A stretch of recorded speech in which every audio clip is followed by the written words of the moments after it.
வணக்கம். கலாம் ஆண்டு 4 நாள் 270 செவ்வாய்க்கிழமை ஜூலை 9, 2024.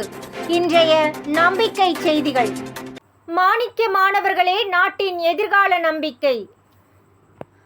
மாணவர்கள் நாட்டின் எதிர்காலம் என்று அவர்களை ஊக்கப்படுத்த பலரும் பேசுவதுண்டு. ஆனால் மாணிக்க மாணவர்கள் நாளைய தலைவர்கள் அல்ல, இன்றே தம்மை தலைவர்களாக தயார்படுத்தி கொண்டு வருபவர்கள் என்பதற்கு நேற்று நடைபெற்ற ராணிப்பேட்டை மாவட்ட மாணிக்க மாணவர்கள் இணையவழி வாரக்கூடுதல் சான்று பகிர்ந்தது.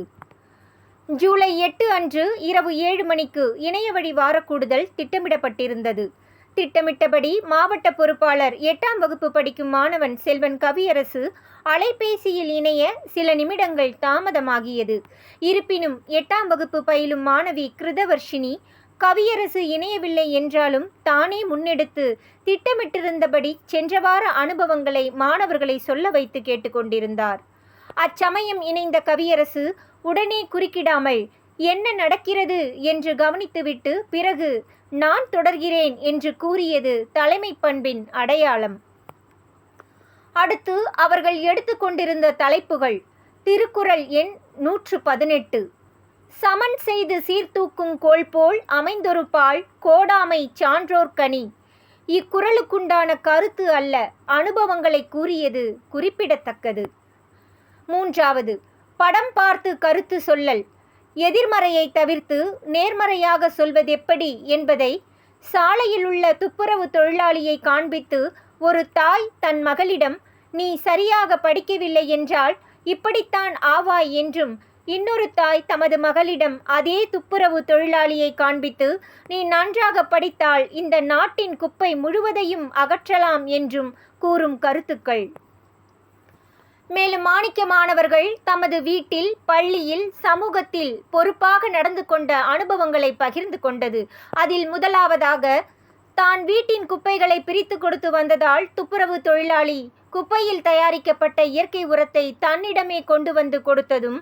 2வது, மிதியடி இல்லாமல் பிச்சை கேட்ட முதியவருக்கு முதலில் 1 ரூபாய் போட இருந்ததும் பின் மிதியடி இல்லாமல் இருந்த அவரது காலை பார்த்த பிறகு தன்னிடமிருந்த 10 ரூபாயையும் கொடுத்து மிதியடி வாங்கிக் கொள்ளுங்கள் என்று கூறியதும். 3வதாக, சென்ற வாரம் குளியலை ஒரு தியானமாக கடைபிடியுங்கள் என்று ஜெயஸ்ரீ அவர்களின் அறிவுரையை கேட்டு அதே போன்று குளித்த அனுபவத்தை, அதாவது வேறு சிந்தனையின்றி உடல் உறுப்புகளை நேசித்து கவனம் செலுத்தி அழுக்கு தேய்த்து குளிக்கும்போது மனது மிகுந்த அமைதியை பெற்றது என்று கூறிய அனுபவம். 4, சமூக உணர்வுக்கு உதாரணமாக மக்கும் குப்பை, மக்காத குப்பை என பிரித்து கொடுப்பது கூட சமூக உணர்வுதான் என்று கூறியதும். 5, கடந்த வாரம் நான் எதுவும் சமூக கடமையை ஆற்றியதாக நினைக்கவில்லை, அதனால் நான் உங்களில் 2ஆம் நிலையில் இருக்கிறேன் என்று கூறியது. இவைகள் அனைத்தும் இவர்கள் மாணிக்க மாணவர்கள் தலைவர்களுக்கான தகுதியை உணர்ந்து பயிற்சி பெற்று வருகிறார்கள் என்பதை நிரூபிப்பதாய் அமைந்துள்ளது. திறமை என்பது தன்னம்பிக்கையின் அடையாளம். தன்னம்பிக்கை ஒருவருக்கு அதிகரிக்க வேண்டுமானால் திறமையை வளர்த்து கொள்ள முயற்சிப்பதும் திறமை வளர முழுமையான ஊக்கத்தை அளிப்பதுவுமே சிறந்தது. 2½ வயது கனிஷ்காவின் சுய முயற்சியால் கிடைத்த வெற்றி மகிழ்ச்சியை மட்டுமல்ல, அக்குழந்தை தன்னம்பிக்கையையும் பெற்றுள்ளதை பார்க்கலாம்.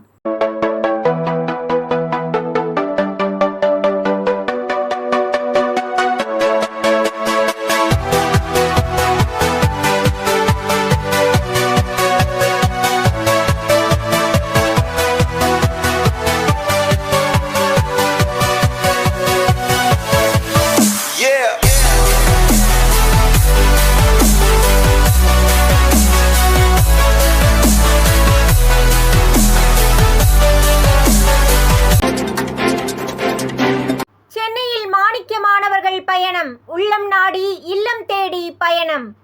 ஜூலை 7, 2024 ஞாயிறு அன்று சென்னையில் மாணிக்க மாணவர் துறை மாநில பொறுப்பாளர் செல்வி கீர்த்திகா மற்றும் வாசு, கீர்த்தனா, ஸ்வேதா ஆகியோர் மாணிக்க மாணவர்களின் உள்ளம் நாடி இல்லம் தேடி பயணித்தனர்.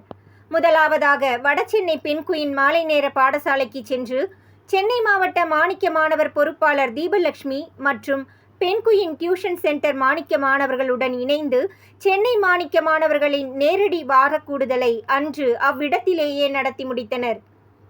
அதில் சென்னையில் உள்ள அனைத்து மாணிக்க மாணவர்களும் நேரடியாக சந்திப்பது பற்றி கலந்தாலோசிக்கப்பட்டது. இதற்காக வரும் ஞாயிறு அன்று அவர்களை நேரடியாக இல்லந்தோறும் சென்று சந்திக்க திட்டமிடப்பட்டதாக தீபலட்சுமி தெரிவித்தார். அதனைத் தொடர்ந்து மாணிக்க மாணவர் ரித்திகேஷ் இல்லத்திற்கு சென்றனர். அப்போது ரித்திகேஷ் அவர்களின் தாயார் வாரந்தோறும் நடைபெறும் வாரக்கூடுதல்களை தானும் கவனித்து வருவதாகவும், இந்த வாரக்கூடுதல்கள் மாணவர்களின் தலைமை பண்பை மேலும் மெருகேற்றுகிறது என நெகிழ்ச்சியுடன் கூறியது மிகுந்த மகிழ்ச்சி அளித்ததாக மாணவர் கள பொறுப்பாளர் திரு கௌதம் தெரிவித்தார். தொடர்ந்து கலாம் ஜோதி மாணவி சரோஜினியை அவரது எத்திராஜ் கல்லூரி விடுதிக்கு சென்று சந்தித்தனர்.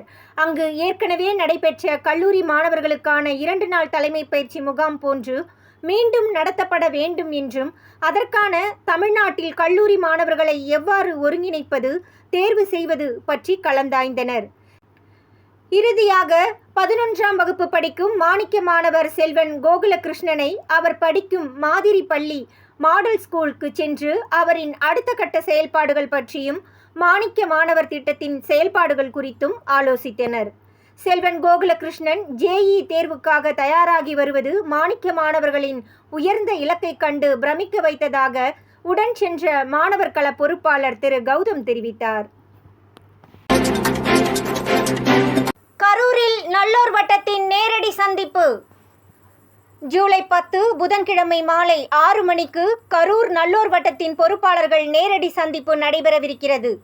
நல்லோர் வட்டத்தின் மாநில வழிகாட்டி உயர் திரு நவில சுப்பிரமணியம் மற்றும் திரு பாலு அவர்கள் கலந்து கொள்ளவிருப்பதாக அபிராமி ஸ்ரீதர் தெரிவிக்கிறார். இடம் திருவள்ளுவர் ஹோட்டல், கரூர் பேருந்து நிலையம் எதிரில். நம்பிக்கை செய்திகளுக்காக சென்னையிலிருந்து தயாநிதி. அடுத்த பாரம்பரிய விதை திருவிழா திருவண்ணாமலை மாவட்டம் கண்ணமங்கலத்தில்.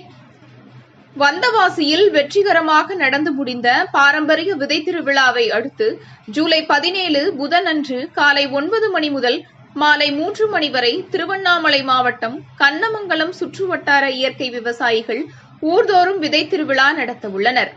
இவ்விதை திருவிழா கண்ணமங்கலம் அரசு ஆண்கள் மேல்நிலைப் பள்ளியில் நடைபெற உள்ளதாக திரு பேரரசு தெரிவித்தார். இது பற்றிய மேலும் விவரங்களுக்கு பேரரசு 9434333092 என்ற எண்ணில் தொடர்பு கொள்ளவும். நம்பிக்கை செய்திகளுக்காக சேலத்திலிருந்து சி. ஹரிஸ்வேதா. இத்துடன் இன்றைய நம்பிக்கை செய்திகள் நிறைவடைந்தன.